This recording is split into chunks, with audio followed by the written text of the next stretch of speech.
Երրորդ օրն է ռմբակոծվում է Իրանը եւ Իրանից ռմբակոծվում են շրջակա տասնյակ երկրներ։ Հրթիռները կարծես իրար հերթ չեն տալիս, հասնելով Կիպրոս, Իսրայել, Միացյալ Էմիրություններ, Օման, Քաթար եւ այլ երկրներ։ Եվ իհարկե նույն Իրանական Հանրապետությունում հավիրակություններ, զոհեր եւ այլն։ Իսկ ինչա կատարվում Հայաստանի Հանրապետությունում, հետաքրքիր է, ոչ։ Մեկ անգամ հավաքվել է Անվտանգության խորհուրդը, որի ընթացքում որոշեցին, որ պետքա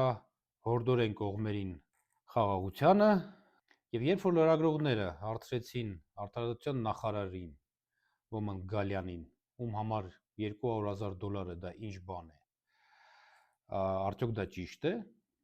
ինքը ասեց, որ եթե դուք չեք սիրում պերաշկի ու կուկուրուզը, դա ձեր խնդիրն է եւ մենք չպետք է հրաժարվենք մեր փորձերից, այսինքն իրանց փորձերից վերարտադրվելու, քանի որ ուրիշ շանս իրանք չեն ունենալու այդ $200,000 կոչեն այսինչ փողավոր։ Իսկ մեր հարևան Վրաստանում Անվտանգության խորհուրդը արդեն մի քանի անգամ հավաքվել է, արդեն սկսել են մշակել պլան, ոնց են իրանք դիմավորելու կամ դիմակայելու այն փախստականների հոսքին, որը ենթադրաբար անցնելու է Հայաստանի մեջով եւ բախվի Վրաստանի սահմանին։ Իրանք արդեն ենթադրաբար հաշվարկում են էներգետիկ եւ այլ ճգնաժամի հետևանքները։ Իսկ մերոնք պերաշկի ու կուկուրուզ կրծելով